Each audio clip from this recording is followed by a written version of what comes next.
Welcome back to The Explainer. So I want you to imagine something for a second. Imagine going from a completely unknown, obscure peasant to commanding an entire army, turning the tide of the massive Hundred Years' War, and then facing execution, and doing all of this before your 20th birthday. I mean, it defies literally everything we know about how history works, right? But that is exactly what happened with Joan of Arc. Let's dive right in and unravel the impossibly rapid rise and fall of one of the absolute most astonishing figures in medieval history. It presents us with this massive historical paradox. How, exactly, did an illiterate peasant teenager step up and save France? On paper, it makes zero sense. But to really figure out how this happened, we have to look at the absolute desperation of the world she was born into. This wasn't a period of peace, you know? It was an era of devastating, seemingly endless conflict. Section 1. A Fractured Kingdom, 1412. To really grasp this, we have to set the scene. Joan is born into a quiet village in northeastern France, spending her days doing normal things, spinning, sewing, tending to animals. But the world outside her village, it is tearing itself apart. The Hundred Years' War had been raging for decades, and France was, quite frankly, getting crushed. The situation was utterly desperate. Up in the north, the English and their powerful Burgundian allies controlled a massive chunk of territory, which importantly included the capital, Paris.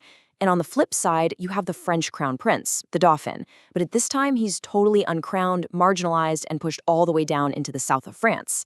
So it's an overwhelmingly dominant position for the English and a hopelessly fractured reality for the French. Section 2. The Divine Mission, circa 1425.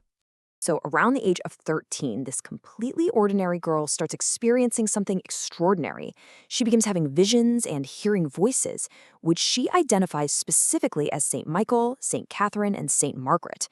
And over the next few years, these voices don't just fade away. They get way more insistent, and they give her a highly specific and, let's be honest, incredibly dangerous divine mission. First, leave home and seek out the marginalized Dauphin.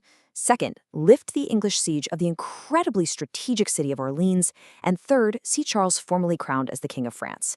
For a teenage peasant girl, that to-do list must have seemed absolutely impossible. Now, you might be wondering, how does she actually pull this off? Let's trace the steps, because it's wild. In 1428, guided by these voices, a 16-year-old Joan travels to the stronghold of Vaucouleurs. At first, the garrison commander literally laughs her away. But she keeps at it and finally convinces him to give her an escort to the royal court at Chinon. Arriving there in March 1429, she faces her next big test. Legend has it that Charles actually disguised himself and stood out in the crowd just to trick her. But Joan, she walks right up and picks him out immediately. After gaining his trust, supposedly by revealing a secret prayer he'd made, she's sent off to Poitiers. There, these prominent theologians cross-examine her, and incredibly, they clear her. They find her to be a good Christian of irreproachable life.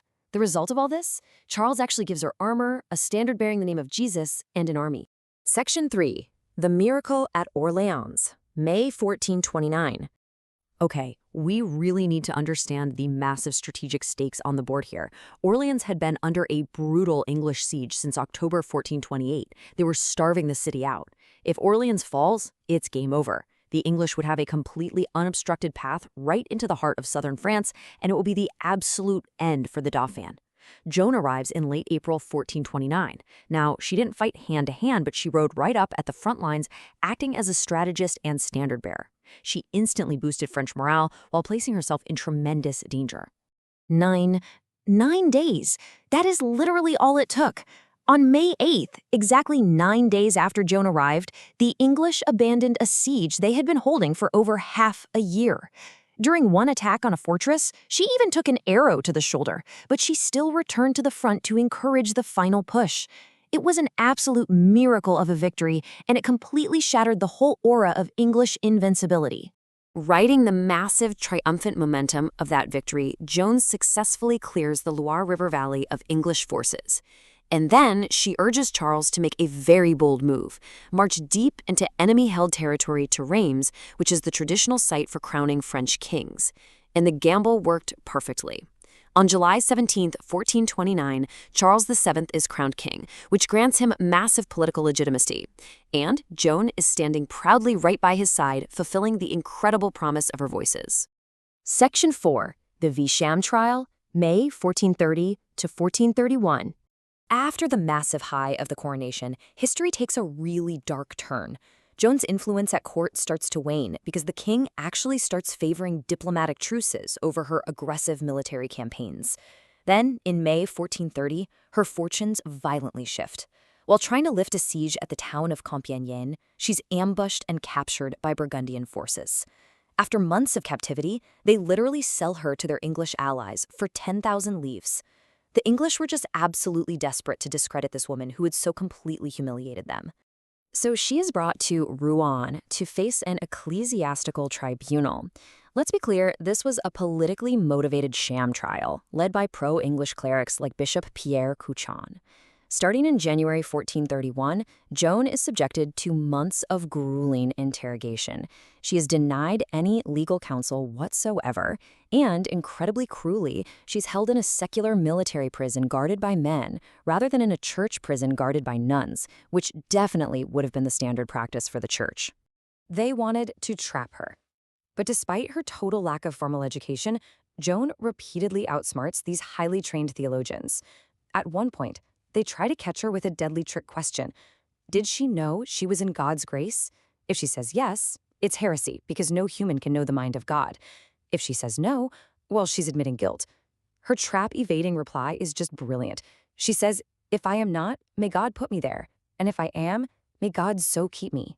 Because she was so sharp, the court totally failed to definitively prove witchcraft or demonic possession. So they had to settle on trumped-up charges just to secure a conviction. They zeroed in on two main things. First, her insistence on wearing male military clothing, which, for the record, she actually wore in prison specifically to protect herself from assault by the guards. And second, her refusal to submit her divine visions to the authority of the earthly church. Section 5. Martyrdom and Legacy. On May 30th, 1431, Joan of Arc was tied to a pillar in the marketplace of Rouen and burned at the stake. She was just 19 years old. In her final moments, she asked a sympathetic English soldier to hold up a makeshift wooden cross, and she called out the name of Jesus until the very end. The English were so absolutely terrified of her power that to make sure no one could claim she had somehow escaped or try to collect relics, they burned her remains twice more and cast her ashes straight into the Seine River. But her story definitely didn't end in the ashes. The 100 Years' War dragged on for 22 more years, ultimately ending in a decisive French victory. So let's look at this timeline. In 1431, she's executed as a condemned heretic.